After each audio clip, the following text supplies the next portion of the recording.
Bonjour bien-aimés, bienvenue sur ce message qui est la deuxième partie de la repentance. Comme je vous l'ai dit, je ne veux pas faire de trop longues vidéos, alors je fais des enseignements. Si c'est trop long, je coupe en deux, je fais en deux parties. Cela permet à celui qui écoute de ne pas se lasser. C'est pourquoi j'ai fait cet enseignement sur la repentance en deux parties. Je t'invite à les regarder la première vidéo sur la repentance pour que tu comprennes mieux ce qui va se dire dans cette deuxième partie. Mais avant de rentrer dans la deuxième partie, je vais présenter les points que nous avons vus sans rentrer dans le message. Je vais juste présenter les points pour te donner une idée de ce qui t'attend dans la première vidéo.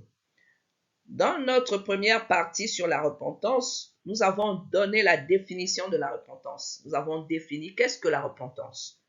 Ensuite, nous avons parlé de ce que la repentance n'est pas. Ce que la repentance n'est pas. En troisième partie, nous avons vu la véritable repentance. Comment on se repent. Et dans la quatrième partie, nous avons présenté les fruits de la repentance, c'est-à-dire lorsque tu t'es repenti réellement, les actes que tu dois poser après cette véritable repentance. Et enfin, nous avons fait une prière d'engagement. Dans cette deuxième partie, nous allons comprendre un peu plus. Nous allons aller en eau profonde dans la repentance. Et premièrement, nous allons voir ce qu'inclut la repentance. Il y a plusieurs points que nous allons aborder dans cette partie pour mieux comprendre ce que la repentance me demande. Elle inclut quoi? Eh bien, elle inclut de reconnaître que je suis un pécheur aux yeux de Dieu. C'est pas moi qui le dis, c'est la parole de Dieu. La parole de Dieu nous dit quelque part que tous ont péché et sont privés de la gloire de Dieu. Et donc, si je suis privé de la gloire de Dieu, ça veut dire qu'il y a des actes que je dois poser pour que cette gloire revienne dans ma vie. Eh bien, la repentance en fait partie. Le psaume 51, versets 4 à 5 nous dit ceci. Lave-moi complètement de mon iniquité. D'accord? De mon iniquité, c'est-à-dire de mon péché. Et purifie-moi de mon péché, car je reconnais mes transgressions. Tu as besoin de reconnaître, j'ai besoin de reconnaître que j'ai transgressé. David avait transgressé la parole de Dieu de dire de ne pas commettre l'adultère. Alors il reconnaît qu'il a transgressé cette parole, d'où son péché. Je reconnais mes transgressions et mon péché est constamment devant moi. Oui, le péché était devant lui. Alors pour cela, nous avons besoin de reconnaître. Lorsque tu ne reconnais pas que ce que tu fais ou ce que tu as fait n'est pas bien, bien aimé, on appelle ça l'hypocrisie en Christ.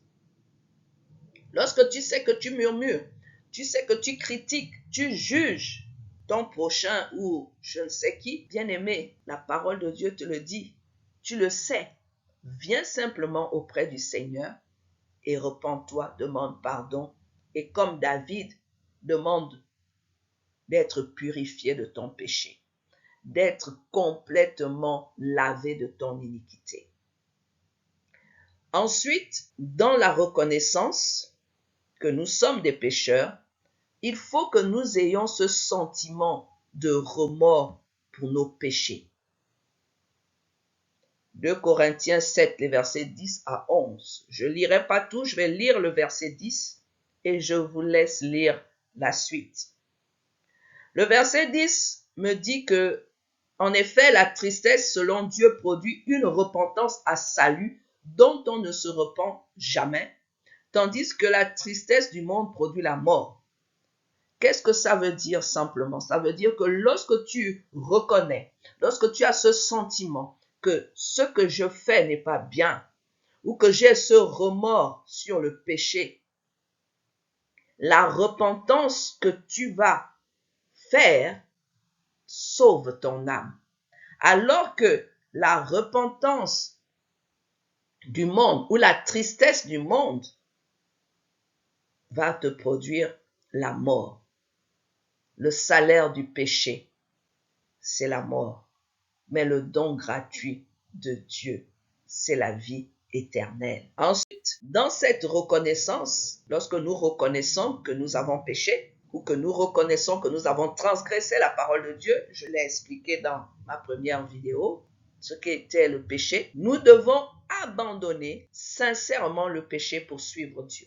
1 Thessaloniciens 1 verset 9 nous dit « Car on raconte à notre sujet quel accès nous avons eu auprès de vous et comment vous vous êtes convertis à Dieu en abandonnant les idoles pour servir le Dieu vivant et vrai. » Donc, lorsque tu as reconnu que tu as transgressé la parole de Dieu, que tu as péché, que tu as ce remords, cette chose qui trouble ton âme, la suite, c'est d'abandonner. Et une fois que tu as abandonné, à ce moment, tu es prêt à suivre Dieu. Parce que tant que nous sommes dans le péché, tant que nous faisons ce qui est mal aux yeux de Dieu, nous avons du mal à abandonner. Après cela, sache que Dieu répond en pardonnant nos péchés. Lorsque tu as abandonné ton péché, sincèrement, tu as décidé de quitter cette vie mauvaise, de quitter le mensonge, de quitter le vol, de quitter les critiques, de quitter les murmures, de quitter les jugements. Lorsque tu viens devant la face de ton Dieu, de ton Père, il faut savoir qu'il ne va pas rester sourd. Il va répondre. Pour cela, nous pouvons lire dans Acte 2, verset 38, Acte 5, verset 31, Acte 8, verset 22. Nous allons lire Acte 2, 38. Acte nous dit ceci. Pierre leur dit, repentez-vous et que chacun de vous soit baptisé au nom de Jésus-Christ pour le pardon de vos péchés et vous recevrez le don du Saint-Esprit. Donc, lorsqu'on se repent, on est baptisé et le pardon de nos péchés est suivi. Et qu'est-ce qui termine? On reçoit le don du Saint-Esprit. Donc, tu n'as pas besoin de faire des katas, de faire des trucs, des actes bizarres pour être pardonné, pour recevoir le Saint-Esprit. Le pardon du Saint-Esprit, ta repentance va t'amener à être baptisé, à recevoir le baptême et le pardon de tes péchés. Et par la suite, le don du Saint-Esprit. En décidant dans nos cœurs et dans nos esprits de suivre Dieu, cela devient la foi qui sauve. Nous le verrons prochainement dans le message sur la foi. Après la décision, d'accord, nous avons pris la décision de quitter cette vie de péché. Il faut savoir qu'il y a de grandes réjouissances dans le ciel. Lorsque tu quittes le mensonge, tu sais que tu es un grand menteur ou une grande menteuse, Dieu te pardonne. Lorsque tu reconnais, tu dis oui Seigneur, je mens. Ou quand je dis quelque chose, je rajoute toujours. Une fois que tu prends la décision de quitter, eh bien, le ciel se réjouit. Luc 15, les versets 7 et les versets 10 disent ceci. De même, je vous le dis, il y aura plus de joie dans le ciel pour un seul pécheur qui se repent que pour 99 justes qui n'ont pas besoin de repentance. Ça veut dire quoi? Ça veut dire que lorsque une seule personne demande pardon à Dieu, il y a une fête, il y a une réjouissance. Parce qu'une âme est importante aux yeux de Dieu. Dans notre deuxième partie, nous voyons que Dieu ordonne la repentance pour tous les hommes. Dieu veut que il ne fait pas de différence. Tous les hommes, noirs, blancs, jaunes, verts, kaki, tous les hommes, Dieu ordonne la repentance. Donc la repentance, ce n'est pas simplement pour une catégorie de personnes, c'est pour les leaders, c'est pour les chefs d'État, c'est pour tous les peuples. Dieu ordonne, chacun en nous doit avoir cette fibre de repentance. Ézéchiel 18, verset 30 à 32, Acte 17, verset 30. Nous lisons Ézéchiel. Ézéchiel dit ceci. C'est pourquoi je vous jugerai chacun selon ses voies, maison d'Israël, dit le Seigneur l'Éternel. Revenez et détournez-vous de toutes vos transgressions, afin que l'iniquité ne cause pas votre ruine. Le Seigneur dit, revenez de vos transgressions, de vos désobéissances, pour que cela ne t'entraîne pas à la mort, parce que la ruine, c'est la destruction. Rejetez, verset 31, rejetez loin de vous toutes les transgressions par lesquelles vous avez peiné. Faites-vous un cœur nouveau et un esprit nouveau. Pourquoi mourriez-vous, maison d'Israël? Car je ne désire pas la mort de celui qui meurt, dit le Seigneur l'Éternel. Convertissez-vous donc et vivez. Voilà un verset qui nous interpelle. Dieu dit qu'il ne veut pas ta mort. Il ne veut pas le fait que tu te détruises sur une voie qu'il n'a même pas choisie pour toi. Parce que la parole de Dieu dit quelque part que j'ai des projets de paix et non de malheur pour toi. Ensuite, il faudrait que toi et moi, nous sachions que Jésus, Yeshua, est venu pour amener les hommes à la repentance. Il n'est pas venu pour nous juger. C'est le monde qui nous juge. Mais le Seigneur est venu pour nous sauver.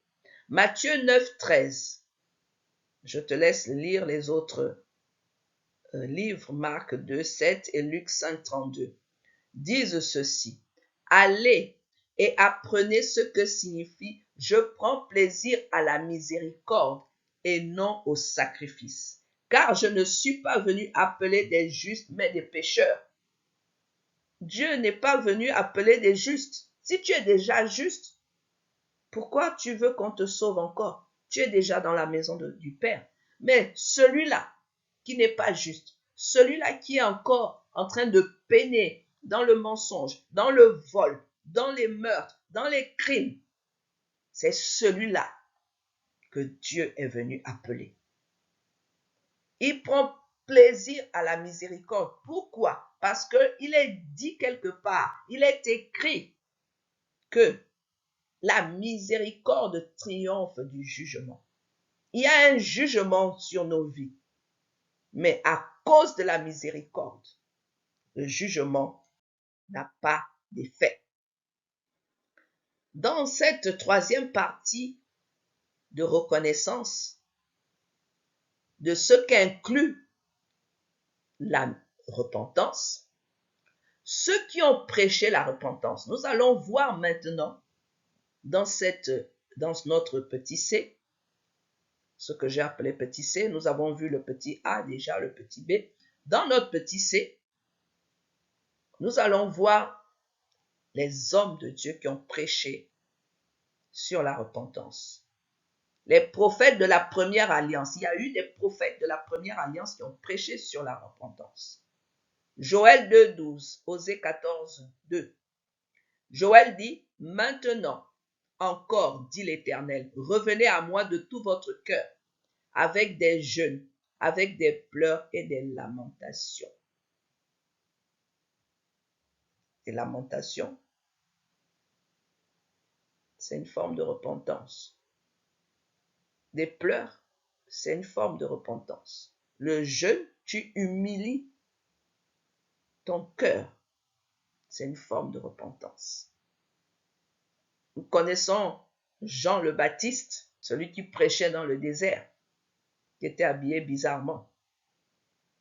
Il dit dans Matthieu 3,2, il disait, repentez-vous, car le royaume des cieux est proche.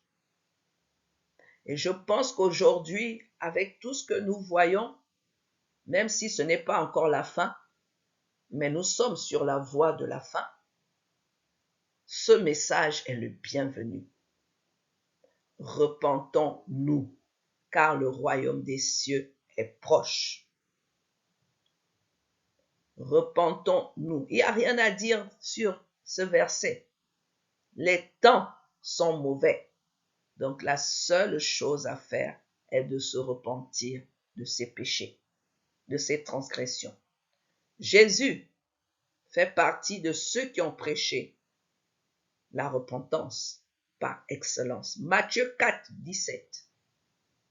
Dès ce moment, Jésus commença à prêcher et à dire, repentez-vous, car le royaume des cieux est proche. Le même message que Jean-Baptiste. Jésus aussi l'a dit. Les disciples de Yeshua, de Jésus, l'ont prêché. Ils ont prêché. Donc, si toi et moi, nous sommes enfants de Dieu, nous sommes disciples du Seigneur Jésus, nous devons prêcher sur la repentance.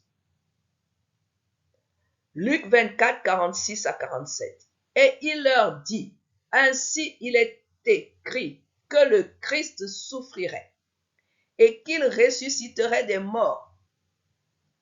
Le troisième jour.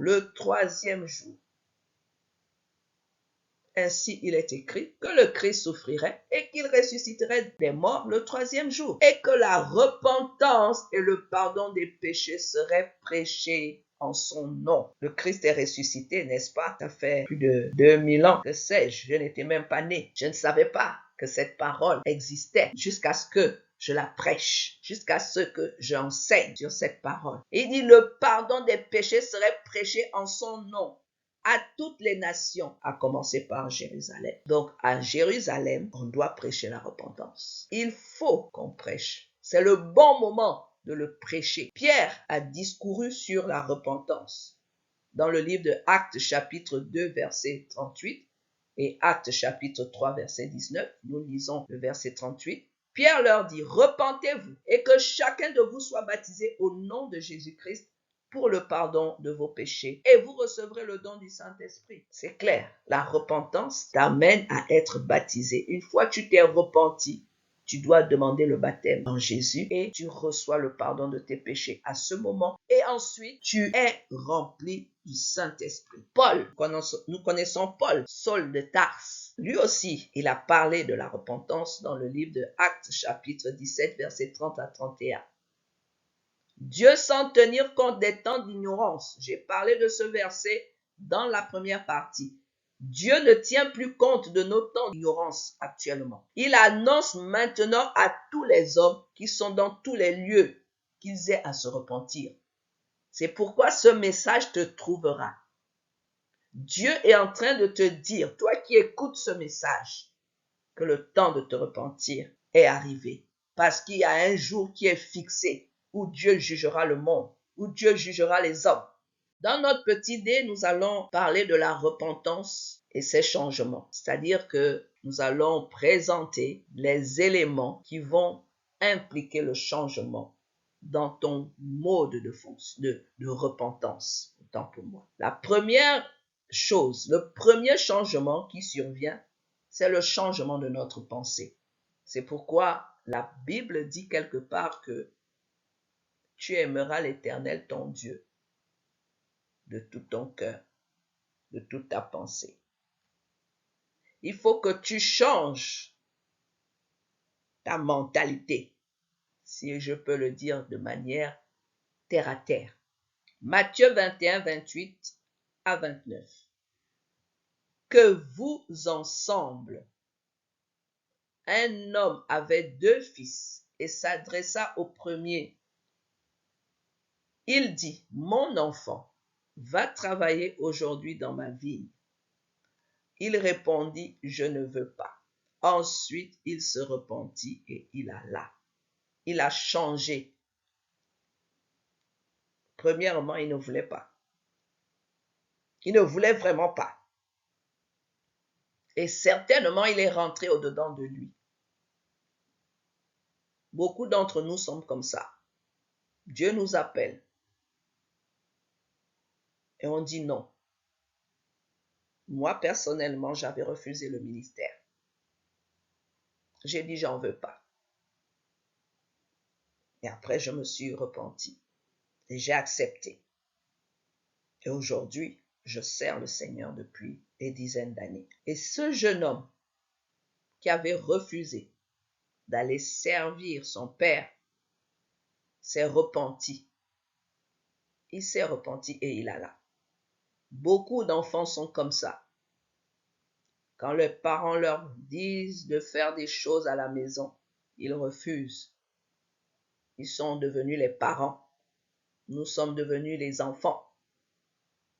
Beaucoup se repentent et redeviennent des enfants, mais beaucoup ne se repentent pas.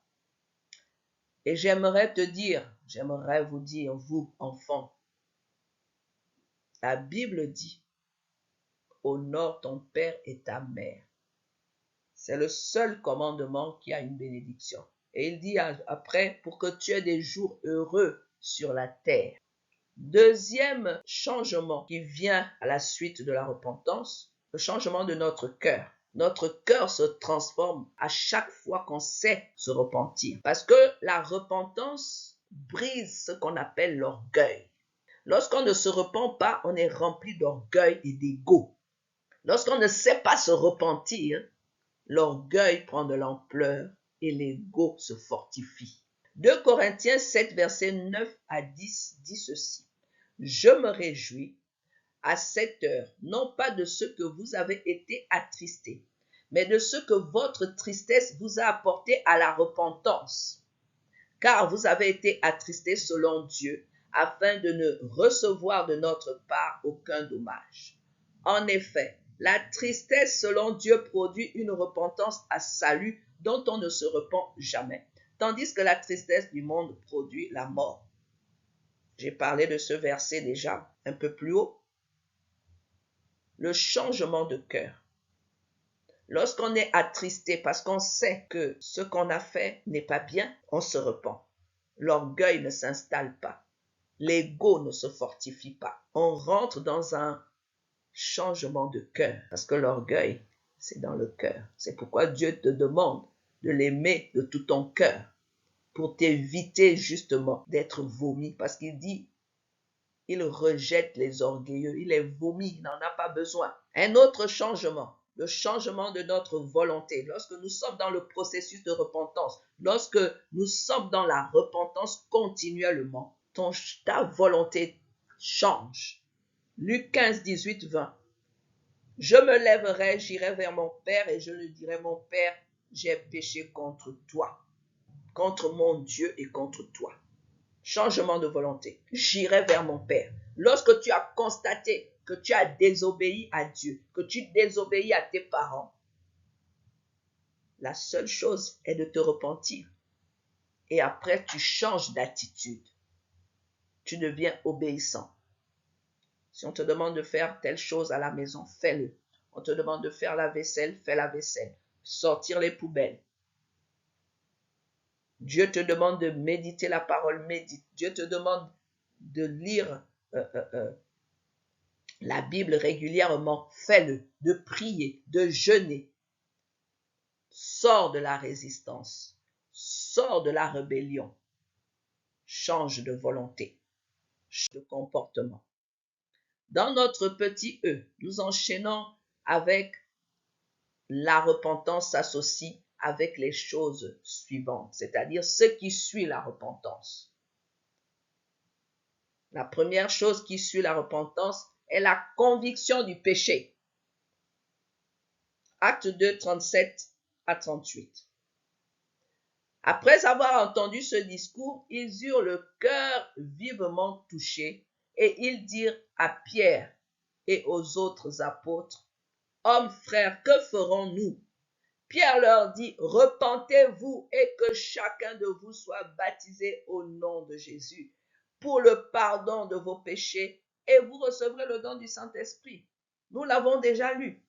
Donc, une fois tu entends, tu écoutes ce message, qu'est-ce que tu dois faire? Repens-toi. Ne raisonne pas. Et à ce moment, tu demandes le baptême le baptême d'immersion. Et tu recevras le don du Saint-Esprit parce que le baptême dans la mort de Jésus et la résurrection est accompagné du Saint-Esprit parce que c'est le Saint-Esprit qui l'a relevé d'entre les morts. Ensuite, lorsque nous avons eu la conviction que nous sommes dans l'erreur, que nous sommes sur une voie de perdition, nous nous sommes repentis, la suite, c'est le baptême d'eau. Aujourd'hui, on attend faire 3 ans dans l'église pour être baptisé. Ce n'est pas biblique. Ce n'est pas ce qui est écrit. Il est écrit que lorsque tu reçois le nom de Jésus, tu te repens, tu dois être baptisé. C'est ce qui est écrit. Acte 2, 38 nous le dit. Pierre leur dit, repentez-vous et que chacun de vous soit baptisé au nom de Jésus. Une fois que tu te repens, normalement, on doit te baptiser. C'est ce qu'on fait normalement. Mais aujourd'hui, les hommes ont modifié la parole. Ils ont ajouté. Et malheur. La Bible dit malheur à celui qui ajoute ou qui retire. Donc ces hommes et ces femmes sont déjà en jugement devant Dieu parce qu'ils modifient la parole de Dieu. Tu es baptisé au nom de Jésus pour le pardon de tes péchés. C'est normal, c'est logique. Je me suis repenti, j'ai demandé pardon, je reçois le baptême d'eau et ensuite je reçois le don du Saint-Esprit. Et c'est la 3e chose qui suit la repentance, le Saint-Esprit. Une fois que tu as demandé pardon, tu t'es repenti, tu es baptisé dans la mort et dans la résurrection du Christ, tu reçois le Saint-Esprit. Lorsque Jésus a été baptisé, la Bible dit que le Saint-Esprit est descendu sous une forme de colombe sur lui. Alors pourquoi aujourd'hui, ça doit être différent? Je suis baptisé, je reçois le Saint-Esprit. Dieu est normal. Le Seigneur Jésus lui-même, c'est ce qui s'est passé lorsqu'il a été baptisé. Et ça, on doit nous le dire. On doit vous le dire. Et après être baptisé, avoir reçu le Saint-Esprit, on se tourne vers Dieu. Repentez-vous. Repentez-vous donc et convertissez-vous pour que vos péchés soient effacés. Vous pouvez le lire dans Acte 3, verset 19. Une fois que tu as fait toutes ces étapes, tu te tournes vers Dieu. La confession des péchés, ce qui suit. Nous sommes toujours dans la continuité. Tu t'es tourné vers Dieu. La confession du péché. Proverbe 28, 13. Celui qui cache ses transgressions ne prospère point. Moi, j'aime beaucoup ce verset. Donc, la prospérité n'est pas attachée à ce qu'on nous dit ou à ce qu'on essaie de nous raconter. Elle est attachée à la repentance, à la confession des transgressions, comme a dit David dans le psaume 51. Il dit quoi? Il dit, mais celui qui les avoue et les délaisse obtient miséricorde. Et nous avons vu que Dieu prend plaisir à la miséricorde. Pourquoi? Parce que la miséricorde triomphe du jugement. Donc, bien-aimé, la confession du péché te permet de prospérer. Lorsque tu viens devant ton Dieu et que tu lui avoues d'avoir désobéi, d'avoir fait des choses qui ne le glorifient pas, tu prospères. Tu prospères premièrement spirituellement et deuxièmement physiquement. Voilà un moyen de prospérer. Ensuite, tu as le pardon des péchés. Luc 24, 46 à 47. Et il leur dit ainsi. Il leur dit, ainsi il est écrit que le Christ souffrirait et qu'il ressusciterait des morts le 3e jour. Et que la repentance et le pardon des péchés seraient prêchés en son nom à toutes les nations, à commencer par Jérusalem. Nous avons déjà lu ce verset. Le pardon des péchés t'emmène à la repentance, t'emmène à la prédication, t'emmène à parler de la repentance, justement. Ensuite, tu as la foi, c'est-à-dire croire. Maintenant, tu grandis. Tu dois développer ta foi. En faisant quoi? En lisant la parole de Dieu, en écoutant la parole de Dieu. La Bible le dit. La parole de Dieu dit que la foi vient. Elle vient. La foi vient de ce que l'on entend. Lisons d'abord Matthieu 21, 32. Car Jean est venu à vous dans la voie de la justice, et vous ne l'avez pas cru. Mais les publicains et les prostituées ont cru en lui. Et vous qui avez vu cela, vous ne vous êtes pas ensuite repentis pour croire en lui. Il faut croire. Il faut croire. Et pourquoi tu as besoin d'entendre la parole de Dieu? Tu n'as pas besoin de méditer, j'ai dit. Tu as besoin d'entendre. Parce que la méditation apporte autre chose. Entendre la parole de Dieu fait en sorte que la foi vienne. C'est toutes les fois que tu entends la parole de Dieu qui attire la foi. Ce n'est pas moi qui le dis, c'est écrit. Il dit, la foi vient de ce que l'on entend. Si tu entends le mensonge, tu auras les fruits du mensonge. Tu auras ce que le mensonge attire. Si tu entends les critiques, les jugements, tu vas recevoir ce que ces choses transportent. Mais si tu entends, tu écoutes la parole de Dieu, elle vient avec la foi. Continuons. Après, ce qui suit la repentance, ce qui nous emmène dans les changements de la repentance, la prière. 1 Roi 8, verset 33. Quand ton peuple d'Israël sera battu par l'ennemi pour avoir péché contre toi, d'accord? S'il t'adresse des prières et supplie dans cette maison, exauce, écoute, exauce. C'est Salomon qui est en train de faire la consécration du temple. Il dit que lorsque tu te repens, lorsque tu t'es mal comporté et que tu es dans un combat, que ton ennemi t'a battu, si tu te repens et si tu pries, l'Éternel va t'exaucer. Si tu te détournes de la voie dans laquelle tu es, l'Éternel va t'exaucer. Un autre point, l'abandon du péché. 2 Chroniques 6, verset 26. Quand le ciel sera fermé et qu'il n'y aura point de pluie, à cause de leur péché contre toi, s'ils prient dans ce lieu et rendent gloire à ton nom, et s'ils se détournent de leur péché, parce que tu les auras châtiés. Voilà. Si tu abandonnes le péché, d'accord? Parce que tu auras péché contre Dieu. Si tu te détournes, la gloire de Dieu reviendra. Si tu rends gloire, si tu te détournes de ce péché, la gloire de Dieu, Dieu va te bénir.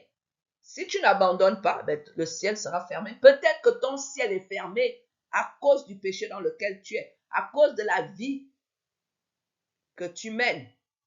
Un autre point, c'est l'abandon de l'idolâtrie. Il faut abandonner l'idolâtrie. Et c'est quoi l'idolâtrie? Il faut aller chercher la définition de l'idolâtrie. Ézéchiel 14, verset 6, 1 Thessaloniciens 1, 9. Lisons Ézéchiel. C'est pourquoi dit à la maison d'Israël, ainsi parle le Seigneur, l'Éternel, revenez et détournez-vous de vos idoles, détournez les regards de toutes vos abominations. C'est quoi une idole? Une idole, pour faire simple, c'est quelque chose qui prend la place de Dieu, quelque chose à laquelle tu tiens plus. Ça peut être ton travail. Tu ne peux pas vivre sans ton travail. Tu ne peux pas vivre sans quelqu'un, sans quelque chose. Elle est ta priorité. C'est ton idole. Tu ne peux pas vivre sans ton téléphone pour certains. C'est ton idole. Eh bien, l'Éternel te dit ce matin, reviens à lui. Détourne-toi de ce péché. Laisse cette abomination. La Bible dit que tu n'auras pas d'autre Dieu devant ma face. Le seul Dieu que tu dois avoir, c'est l'Éternel devant ta face. Ensuite, tu dois adopter un changement de style de vie. Matthieu 3, versets 2 à 8. Lisons le verset 2. Il disait, repentez-vous, car le royaume des cieux est proche. Jean est celui qui avait été annoncé par Ésaïe le prophète, lorsqu'il dit, c'est ici la voix de celui qui crie dans le désert, préparez le chemin du Seigneur, aplanissez ses sentiers. Le Seigneur nous demande de nous repentir, de préparer son chemin. Les temps sont mauvais. Reviens de tout ton cœur, de toute ta pensée, de toute ta volonté à l'Éternel. Les temps, ce que nous voyons, c'est pas encore la fin. Les gens qui se battent là. La Bible dit que vous entendrez parler de guerre, de bruit de guerre. Une nation se lèvera contre une autre nation. Un royaume se lèvera contre un autre royaume. C'est ce que nous voyons. Mais ce ne sera pas encore la fin. Ce ne sont que les prémices, ce ne sont que les douleurs d'enfantement. Mais toi, aujourd'hui, en écoutant ce message, tu as besoin de revenir à l'Éternel. Nous continuons. La crainte du jugement doit nous habiter. Luc 23, 40, Matthieu 3, 7. Mais l'autre le reprenait et disait, ne crains-tu pas Dieu, toi qui subis la même condamnation? Là, nous sommes dans la parole des deux hommes qui étaient sur la croix avec le Seigneur. Il y a l'un qui disait au Seigneur, sauve-nous et sauve-toi. Tu es Dieu, libère-nous. Ensuite, l'autre lui disait, mais toi, tu n'as pas la crainte de Dieu. Toi qui subis le même châtiment, nous, on sait pourquoi on est dans cet état. Beaucoup sont comme ça. Beaucoup d'entre nous n'avons pas la crainte de Dieu. Nous parlons des choses que nous ne maîtrisons pas parce que nous croyons que nous avons ce pouvoir de dire tout et n'importe quoi. La bouche n'a pas été donnée pour dire tout et n'importe quoi. Elle a été donnée pour proclamer, pour bénir Dieu. Elle a été donnée. Si Dieu t'a donné une bouche, c'est pas pour venir critiquer, injurer, dire des insanités. Elle a été donnée pour bénir Dieu. Pourquoi? Parce que l'homme est à l'image de Dieu. Dans notre petit F, nous allons voir des exemples de la vraie repentance. Le roi David est un exemple. Lorsqu'il a commis l'adultère avec Bathsheba, tu pourras le lire dans 2 Samuel 12, verset 13 et le psaume 51. David a dit à Nathan, j'ai péché contre l'Éternel. Et Nathan dit à David, l'Éternel pardonne ton péché, tu ne mourras point. Ça, c'est lorsque David a fait le recensement. David avait fait le recensement alors que Dieu ne lui avait rien dit. Vous pouvez le lire dans 2 Samuel 24, les versets 10 à 14. Ça veut dire quoi? Ça veut dire que lorsque tu fais quelque chose que Dieu ne t'a pas demandé de faire, ton cœur va battre. Tu sentiras au-dedans de toi que tu as fait ce que Dieu ne t'a pas demandé de faire. Quelques remarques où il y a des conséquences naturelles malgré le pardon de Dieu. La première, c'est l'enfant prodigue. Luc 15, verset 18 à 21 nous dit ceci. Je me lèverai, j'irai vers mon père et je lui dirai, mon père, j'ai péché contre le ciel et contre toi. Le verset 21 dit, le fils lui dit, mon père, j'ai péché contre le ciel et contre toi. Je ne suis plus digne d'être appelé ton fils. Ça, c'est une conséquence. Le fils prodigue avait lapidé l'argent que son père lui avait donné. Et il s'est retrouvé dans la misère. Le percepteur de taxes. Luc 18, verset 13. Le publicain, se tenant à distance, n'osait même pas lever les yeux au ciel, mais il se frappait la poitrine en disant, ô Dieu, sois apaisé envers moi qui suis un pécheur. Là, il a reconnu. Zachée, nous connaissons tous l'histoire de Zachée. Zachée avait dit qu'il allait rendre tout ce qu'il avait pris. Il dit, je vais rendre, je vais donner la moitié de mes biens. Il y a des conséquences lorsque nous avons commis le péché. Il y a des conséquences. Les voleurs sur la croix. Les voleurs sur la croix. Il y a des conséquences. Ne vous y trompez pas, il y a des conséquences toujours. Lorsque nous avons fait quelque chose, on se repent, mais tu subis les conséquences. Je terminerai avec la preuve de la vraie repentance. Les bonnes œuvres suivent la vraie repentance. Produisez donc du fruit digne de la repentance. Matthieu 3, 8. Lorsque tu t'es repenti, si tu étais un fumeur de drogue, normalement, tu dois abandonner et te tourner vers le Seigneur. Quel que soit ce que tu faisais, tu dois te détourner de cela. Nous pardonnons à nos ennemis ce que la parole de Dieu nous dit. Pardonne-nous nos offenses, comme nous aussi nous pardonnons à ceux qui nous ont offensés. Ne m'induis pas en tentation, mais délivre-moi du malin, car c'est à toi qu'appartiennent dans tous les siècles le règne, la puissance et la gloire. Nous devons apprendre à pardonner à ceux qui nous offensent. C'est une forme d'humilité.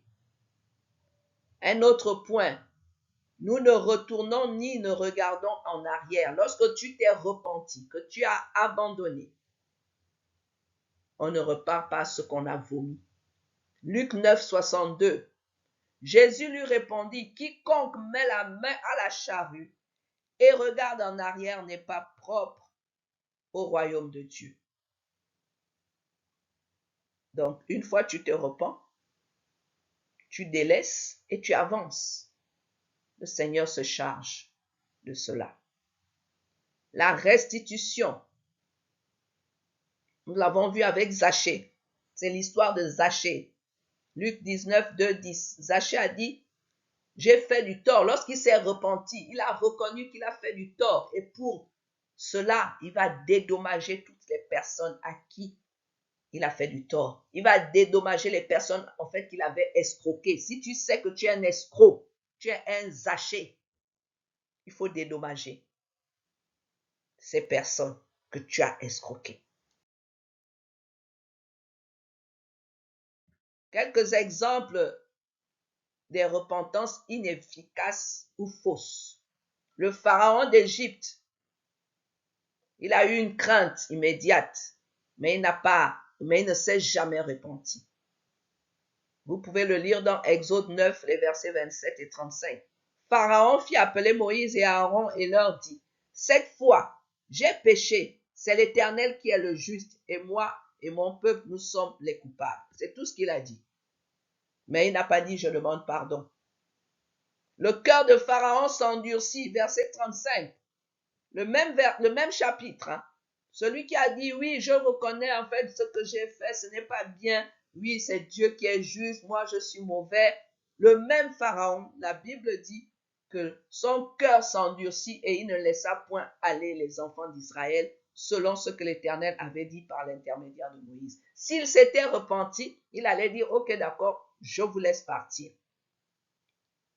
Un autre qui ne s'est jamais repenti, c'est Saül, le roi Saül, que vous connaissez tous. 1 Samuel 15, 24, 31. Je lirai le verset 24. Il dit, Saül dit à Samuel, j'ai péché car j'ai transgressé l'ordre de l'Éternel et je n'ai pas obéi à tes paroles. Je craignais le peuple et j'ai écouté sa voix. Saül n'a jamais dit, pardonne-moi Samuel. Il voulait les honneurs. Alors, lui qui n'était pas sacrificateur, il était roi, il n'était pas sacrificateur. Il a fait l'offrande qui était réservée aux prophètes et aux sacrificateurs. Et Samuel lui a dit, si tu avais obéi, Dieu allait affermir ton trône, mais tu n'as pas obéi. Et Samuel a pleuré. Malgré ça, il a perdu la royauté. Judas Iscariote, qui avait simplement regretté. Le regret n'est pas suffisant. Il faut te repentir. C'est pas je suis désolé, non. C'est éternel, je te demande pardon d'avoir volé, d'avoir menti, d'avoir tué. Le regret n'est pas une forme de repentance. Matthieu 27, 3 à 5, nous connaissons l'histoire de Judas qui avait livré Jésus. Judas est allé se pendre. Il avait regretté. Il dit, j'ai péché en livrant le sang innocent. C'est tout. Il n'a pas dit, je me repens d'avoir livré le sang innocent. Simon le sorcier. Acte 8, versets 18 à 24. Lorsque Simon vit que le Saint-Esprit était donné par l'imposition des mains des apôtres, il leur offrit de l'argent en disant, accordez-moi aussi ce pouvoir, afin que celui à qui j'imposerai les mains reçoive le Saint-Esprit. Mais Pierre lui dit que ton argent périsse avec toi, puisque tu as cru que le don de Dieu s'acquérait à prix d'argent. Il n'y a pour toi ni part ni lot dans cette affaire, car ton cœur n'est pas droit devant Dieu. Repens-toi donc de ta méchanceté et prie le Seigneur pour que la pensée de ton cœur te soit pardonnée, s'il est possible. Car je vois que tu es dans un fiel amer et dans les liens de l'iniquité. Simon répondit, priez vous-même le Seigneur pour moi, afin qu'il ne m'arrive rien de ce que vous avez dit. Il n'a pas dit, je demande pardon de vous avoir offert de l'argent pour acheter ce don que Dieu permet gratuitement. Il ne s'est pas repenti. Ésaü, le frère de Jacob, il était incapable de changer sa pensée. Il était tellement jaloux de son frère, tellement rempli de haine, parce que Jacob l'avait supplanté 2 fois. Et donc, en lui, il y avait cette colère. Hébreux 12, versets 16 à 17. Ce qu'il n'y est ni impudique, à ce qu'il n'y ait ni impudique, ni profane, comme Ésaü, pour un mets, d'accord, vendit, un mets de nourriture, vendit son droit d'aînesse. Plus tard, lorsqu'il a voulu obtenir la bénédiction qui lui revenait, il n'a pas pu, malgré qu'il a sollicité avec larmes, car son repentir ne put avoir aucun effet.